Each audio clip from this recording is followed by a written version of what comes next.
que tiverem dúvida, pode começar a mandar as mensagens, porque eu sei que tem muitas dúvidas. Então, se você quer saber sobre a aposentadoria, ainda mais depois de uma reforma que a gente teve alguns anos atrás, só que agora que ela começou a ser sentida.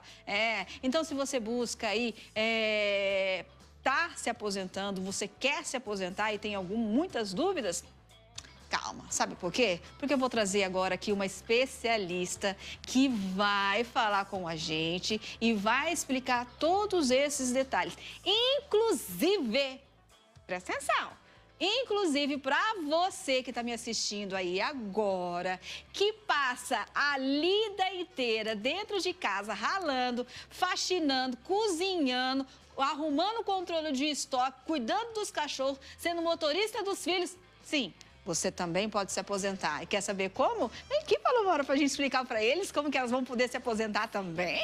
Obrigada pelo convite. Imagina, eu que agradeço. Pode sentar aqui, gente. Obrigada. Ó, essa aqui, gente, é a mulher que falou pra mim, Kelly, você sabia que quem trabalha em casa pode se aposentar também? Eu falei, sério? Ela falou, sério. Então ela vai contar tudo pra gente. Porque vamos falar a verdade, a pessoa que tá em casa, eu não chamo de dona de casa, tá? Não. Eu falo que é uma empreendedora do lar. Sim, e eu sempre falo assim, faz 24 anos que eu atuo com direito previdenciário e frequentemente no escritório chega o homem, primeiro chega o homem me procurando para aposentar, seja ele soldador, eletricista, né, motorista de ônibus, mecânico. E às vezes, antes dele ir embora, eu falo, e a sua esposa? Sabe o que ele fala pra mim? Ela não trabalha. Como não? Aí eu olho e falo, seu João, como assim ela não trabalha? Trabalha, doutora, mas trabalha em casa. E eu digo pra ele, eu deixo aqui a minha admiração para ela. Nossa. E para vocês que trabalham e trabalham muito, mas trabalham dentro de casa, né? E muitas vezes elas chegam para mim e falam, doutora Palomara, já atingi a idade, já fiz 60 anos, posso me aposentar? Então, eu falo que eu lido com os sonhos, que é o sonho da aposentadoria e que elas vêm aí, muitas vezes, do sítio, da lavoura, trabalham pra caramba, gente. Eu admiro muito vocês. E aí vocês chegam no escritório e falam, já atingi os 60 anos, posso me aposentar? E é isso que eu vim esclarecer para vocês. Antes da reforma, Kelly, a gente tinha realmente 60 anos, mulher se aposentava por idade, e 65 anos o homem. Com a reforma, a gente teve um aumento na idade para nós mulheres. Então, os homens permaneceram mesmo a idade, 65. É que a gente é mais forte. Ó, tá vendo? E nós, mulheres, então, pós-reforma previdenciária, que é a emenda constitucional 103 de 2019, de 60 passou para 62. Falou, basta só a idade para eu me aposentar, gente? Não. Nós precisamos aqui preencher 2 requisitos. A idade mais tempo. Então, não basta só atingir a idade, nós precisamos atingir o tempo.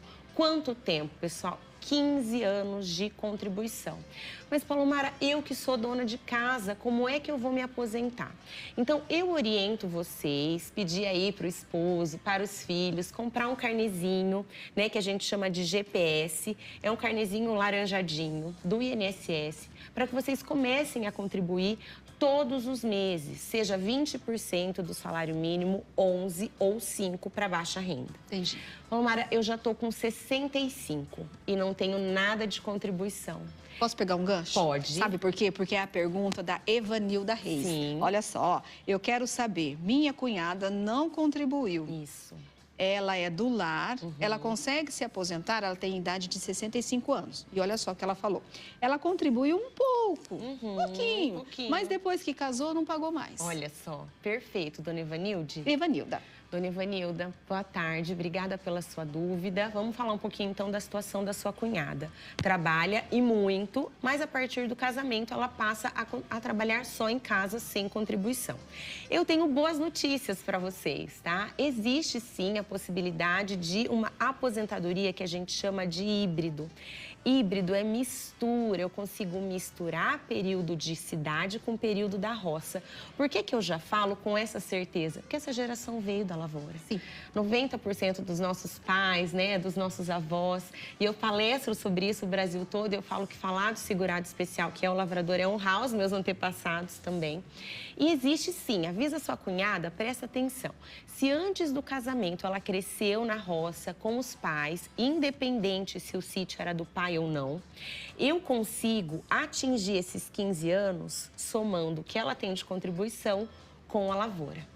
Então, e sem contribuir para o INSS, viu, Kelly? É possível. Claro, a gente tem um tripé de averbação rural. Sim. Quais são os documentos que a gente utiliza? Nós, mulheres, enfrentamos também um outro desafio que eu sei que vocês vão me entender. Muitas vezes, o primeiro documento que a mulher tira naquela época era a certidão de casamento. E aí, na certidão de casamento, aparece homem lavrador e a mulher como do lar, mesmo sabendo que ela trabalhava na roça. Hoje a gente tem uma possibilidade com a IN 128 de que mesmo que só o homem esteja como lavrador e que a mulher esteja como do lar, é possível estender essa atividade rural para os dois, tá? Tem uma outra pergunta aqui, ó, a dona Edvirges, tá? A gente vai sair um pouquinho da dona de casa, porque ela tem uma questão também. Oi, Kelly, tudo bem? Faz 5 anos que meu marido deu entrada em uma revisão de aposentadoria. E até agora não teve nenhuma resposta. É normal essa demora? Obrigada, Edvirges. Dona Edvirges, vamos então falar de um assunto também que está explodindo aí. Depois eu volto só para falar da revisão da vida toda. A revisão da vida toda, hoje é uma revisão, gente, inclusive eu não sei se essa é a revisão do teu esposo, tá? Então existe revisão da vida toda, que é para aumento, para quem já é aposentado. Existe revisão para inclusão de período rural. Existe revisão, por exemplo, a pessoa que já se aposentou, mas não sabia que tinha direito ao adicional de insalubridade, por exemplo, mecânico, soldador, médico, né? Sim. Estava aqui, pode incluir. Eu não sei qual é a espécie de revisão, mas desde que você tenha o número do processo, eu acho tão importante o advogado passar o número do processo e confiar isso ao cliente. Infelizmente é comum porque algumas revisões estão suspensas, principalmente a revisão da vida toda. E se você que está me assistindo quiser saber também como aumentar a sua renda mensal inicial, é possível através da revisão da vida toda. Posso só falar quem que se enquadra rapidinho?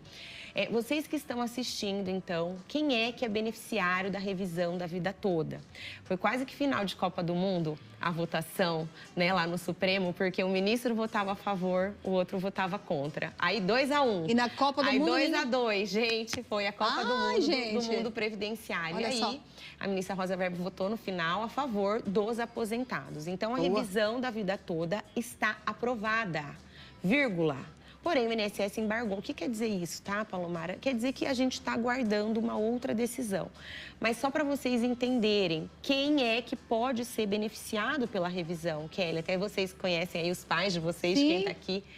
Aposentados e pensionistas do INSS dos últimos 10 anos. Ui, meu pai encaixa. Tá vendo? Então, se ele aposentou nos últimos 10 e se ele contribuiu para o INSS antes de 94, ele pode fazer o cálculo para essa revisão da vida toda, né? Então, por exemplo, as pessoas às vezes trabalhavam em banco ou ganhavam muito bem lá para trás e o cálculo da aposentadoria era 94 para cá.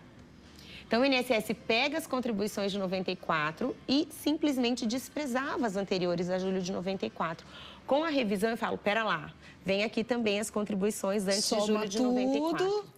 Mas, gente, é importante que antes de vocês protocolarem, procurem um profissional para fazer o cálculo, tá, Kelly? Porque o que acontece? Do cálculo da revisão da vida toda, nós temos 3 possibilidades. A primeira é uma diminuição. É uma responsabilidade muito grande advogado protocolar sem ter certeza que vai aumentar a renda, e aí diminui. E aí diminui. Era outra moeda. E também pode ter um aumento, mas um aumento irrisório. Que às vezes nem compensa. Que às vezes eu chamo de ética, né? Isso é uma ética profissional. Como é que você vai acionar a máquina judiciária para esse aumento? Então, acho que tudo é um bom senso de você sentar com o advogado da sua confiança, fazer o cálculo para verificar se vai ter aumento ou não. Perfeito. Gente, eu vou falar uma coisa pra vocês, está chegando muita pergunta, tá, dona Palomara? Inclusive, olha só. É o sonho, né? A Ivanilda, boa tarde. Eu tive um deslocamento de retina, perdi a visão do olho esquerdo. Sim. E o direito corre o risco também sofrer um deslocamento. Não posso trabalhar. Eu tenho direito a uma aposentadoria? Ela tem 50 anos. 50 anos, dona Ivanilda. Dona Ivanilda, vamos lá. Não existe uma doença específica que cause essa incapacidade. A gente tem que verificar a situação individualizada, mas é possível sim. Inclusive porque hoje a visão monocular, ela consegue antecipar a aposentadoria. O que é que eu preciso saber de você? Se você contribuía para o INSS, ou seja, você tinha qualidade de segurado para o INSS e se você tem um atestado de incapacidade. Desde que você pode ligar no 135, tá bom? Você pode agendar uma perícia médica, né? Até eu estava ali atrás, é tão interessante quando você fala aposentadoria, as pessoas, eu perdi o braço, eu sofri um acidente, né? Então, gente, realmente, ó, 2 requisitos que a gente precisa preencher para ter direito, que a gente fala benefício por incapacidade, seja ela temporária ou para sempre. Primeiro é a qualidade de segurado, que a gente fala assim, eu preciso contribuir para a Previdência me dar um benefício. Entendi. E eu preciso de um atestado de incapacidade. Mas espera lá. Atenção, existem algumas doenças, existe uma lista para isso, depois eu venho, posso colocar aqui no site, tá? Eu fico de colocar no site, é uma lista de doenças que dão direito a esse benefício por incapacidade sem precisar de contribuição, que é o que a gente chama de carência mínima. É o câncer, neoplasia maligna, paralisia irreversível, então são doenças bem graves, tá? Mas desde que a senhora preencha esses 2 requisitos, é possível sim. Liga no 135 com os documentos em mãos e agenda a perícia médica. Boa, você entendeu, né, Ivanilda? Boa. E aí, olha a Sandra do Jardim Alvorada. Sim. Ela colocou assim, pelo amor de Deus, me responde.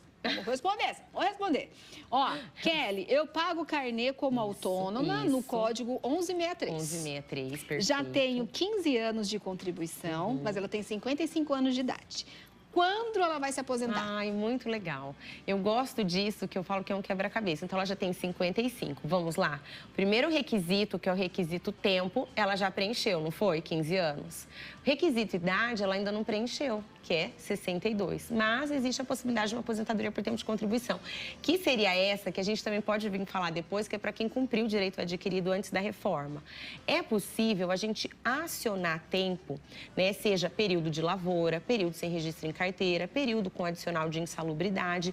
Porém, nós mulheres, desde que a gente não atinja a idade ainda, então eu não estou falando mais de aposentadoria por idade, estou falando de aposentadoria por tempo de contribuição, nós precisamos de atingir 28 anos de tempo de contribuição. Ah, melhor por idade, Sandra. Antes da reforma e homens 33. É. Mas você sabe que às vezes pega a roça? Um dia eu vim falar só como que é a possibilidade de antecipar. Por exemplo, se a Sandra trabalhou na roça, dá para antecipar. Se a Sandra antecipou na lavoura, a gente pode averbar e tenho boas notícias. Bom, eu só falei de coisas ruins depois da reforma, mas vou falar uma notícia boa, né? Pelo menos. Hoje, o período rural, Kelly, a gente consegue averbar a partir dos 7, 8 anos. Isso é uma vitória, porque se você pegar